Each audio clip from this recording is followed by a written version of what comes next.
Hey, so today I really want to delve into persistent assumption, because Neville really emphasizes that we are to persist in assuming that we have or are what we want until that objectifies itself. So there was definitely some article here that I found that I want to share with you on the subject, and it says basically make a choice, dare to assume you are who you want to be, regardless of what your outer senses tell you or your reasons deny. Stop seeking outside confirmation and, waiting for what you want in order to feel that you have it or that you are it already. You must persist in the assumption. And then when you do that, the universe will reorganize itself to serve the fulfillment of the assumption, the outside world. The only job you have or that we have is to persist in this assumption. Now, until it objectifies as an external reality. But what often happens is we allow our assumptions to get derailed by external factors which interrupt our manifestations. So, if whatever's happening is what we predominantly feel our consciousness about.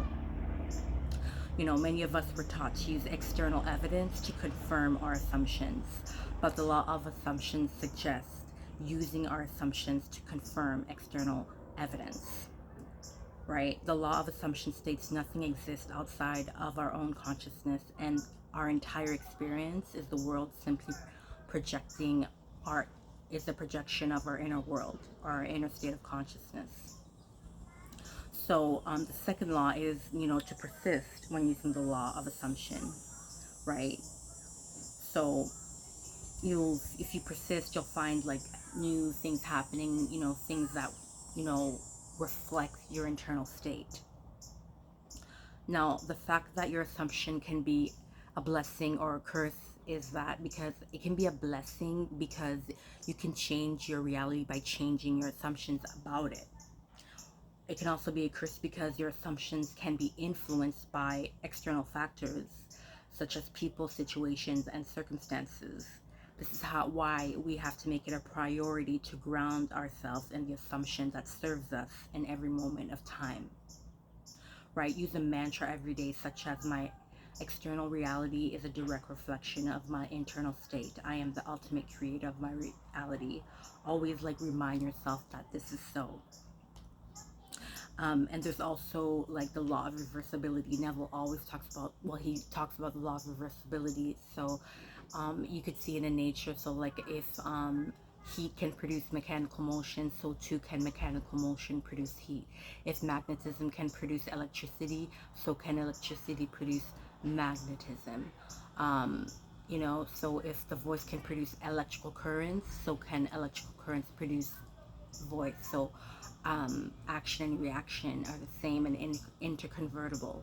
So if you can persistently well up the images or the inner talk conversations, and not just a mindless affirmations or anything like that, really get into it, really focus on it, pay attention to it, because attention must be paid, right? And really get into that on a regular basis and stay grounded on that, then it must externalize itself as a physical fact. Because it's if something happens on the outside world within time and space as a physical something that you can perceive with your senses, if something good happens, you get a new job, you find a new mate, you get money or something great physically on the outside world happens, then you will feel a way, right? You feel happy, joyful, whatever. You would say certain things, you would feel something in the inside.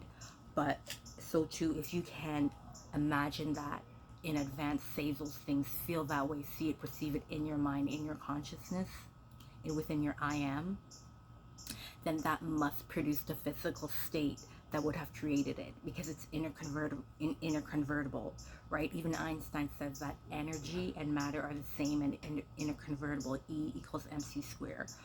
So that is why it's so important, because as I've stated before, like the quantum system exists in all possible states, and through doing so, like you create a vibrational match with that thing, and that thing is energy, and it can be transformed, because energy can never be created or destroyed. It can only be converted from one form to another. And then once you are at the source of that thing, resonating with it, you will cause that thing to become a physical experience. So call your desires into being by feeling their reality now, and that's how you manifest what you want. I really want it. Like you really have, we really, have to stop just basing our feeling states based on what's happening, and we really have to embody what we want, spiritually, and then through the universal laws, our outer world will correspond to that. So yes, it's very, very important that we stay grounded on this belief, because it is actually the truth of the matter. So I really wanted to share with you guys as a reminder, so you can continue and persist in what you're doing. And even if it doesn't happen like the very next day, that does not mean it's not working. You're changing the momentum, you're changing your predominant state of energy. So it may take a little bit of time. We live in space and time, so things do take time to happen. You wouldn't bake a cake and put it in the oven and expect it to come out right away, right? Whether it's a second, 2 seconds, 20 minutes, everything takes a certain amount of time. It's just, that's what it is. But yeah, so just know that if you persist, even though you don't see anything happening, it must happen. It is law. It will happen one way or another, but we do need to just put it out there. So yeah, hit the like if you like. Follow me, whatever the case may be. I'll be posting regularly on here, just to keep the momentum going, spread the awareness, and just to, yeah, spread the awareness and help everybody. But yeah, so just keep that in mind. If you have any questions, comments, just comment down below. But yeah, this is the truth of the matter, right? Because matter must respond to your inner state of consciousness, because matter is just, they are it's physical things, right? They're vibrations of energy, and that energy is responsive to our thoughts, our consciousness, our I am, right? And it's always forming according to information, and our thoughts, our consciousness are a pattern of information that it will start to respond to, right? It has no motive of its own, right? The physical universe doesn't have a motive of its own, but is under law to objectify and form according to your inner world of belief, whether it's good or bad. So you might as well err on the good side, right?